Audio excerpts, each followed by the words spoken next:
ರಾಯಚೂರು ಜಿಲ್ಲೆ ಸಿಂಧನೂರು ತಾಲೂಕಿನ ತುರ್ವಿಹಾಳ ಪೊಲೀಸ್ ಠಾಣಾ ವ್ಯಾಪ್ತಿಯ ತೀಡಿಗೋಳ ಗ್ರಾಮದಲ್ಲಿ ದಲಿತ ಯುವಕ ರಾಘವೇಂದ್ರ ಅವರ ಮೇಲೆ ನಡೆದಿರುವ ಮಾರಣಾಂತಿಕ ಹಲ್ಲೆ, ಜಾತಿ ನಿಂದನೆ ಹಾಗೂ ದೌರ್ಜನ್ಯವನ್ನ ಕರ್ನಾಟಕ ದಲಿತ ಸಂಘರ್ಷ ಸಮಿತಿ ಭೀಮಾ ಮಾರ್ಗ ಅತ್ಯಂತ ತೀವ್ರವಾಗಿ ಖಂಡಿಸಿದೆ.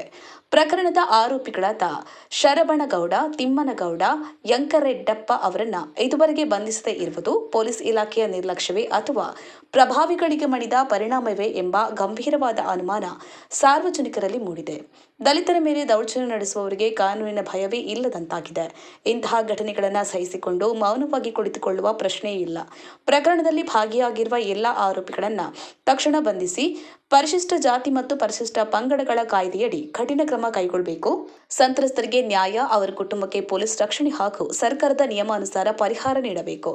1 ವಾರದ ಒಳಗೆ ಆರೋಪಿಗಳನ್ನು ಬಂಧಿಸಿ ನ್ಯಾಯ ಒದಗಿಸದೇ ಇದ್ದರೆ ಕರ್ನಾಟಕ ದಲಿತ ಸಂಘರ್ಷ ಸಮಿತಿ ಭೀಮಾ ಮಾರ್ಗ ರಾಜ್ಯದಾದ್ಯಂತ ಬೃಹತ್ ಪ್ರತಿಭಟನೆ ನಡೆಸಿ ಜಿಲ್ಲಾಧಿಕಾರಿ ಕಚೇರಿಗೆ ಮುತ್ತಿಗೆ, ಪೊಲೀಸ್ ಠಾಣೆಯ ಎದುರು ಧರಣಿ ಸೇರಿದಂತೆ ಪ್ರಜಾಸತ್ತಾತ್ಮಕ ಹೋರಾಟಗಳನ್ನು ಹಮ್ಮಿಕೊಳ್ಳಲಿದೆ.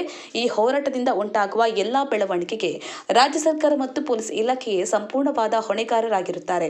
ದಲಿತರ ಮೇಲಿನ ದೌರ್ಜನ್ಯ ನಿಲ್ಲಬೇಕು, ಅಪರಾಧಿಗಳಿಗೆ ಶಿಕ್ಷೆಯಾಗಬೇಕು, ನ್ಯಾಯ ಸಿಗುವವರೆಗೆ ಹೋರಾಟ ನಿಲ್ಲುವುದಿಲ್ಲ ಎಂದು ಕರ್ನಾಟಕ ದಲಿತ ಸಂಘರ್ಷ ಸಮಿತಿ ಭೀಮಾ ಮಾರ್ಗ ಎಚ್ಚರಿಕೆ ನೀಡಿದೆ. ಮಂಜುನಾಥ ಸಾಸಲಮರಿ, ಜೈ ಭೀಮ್ ನ್ಯೂಸ್ 24x7 ಇದು ಬಹುಜನರ ನ್ಯಾಯಕ್ಕಾಗಿ.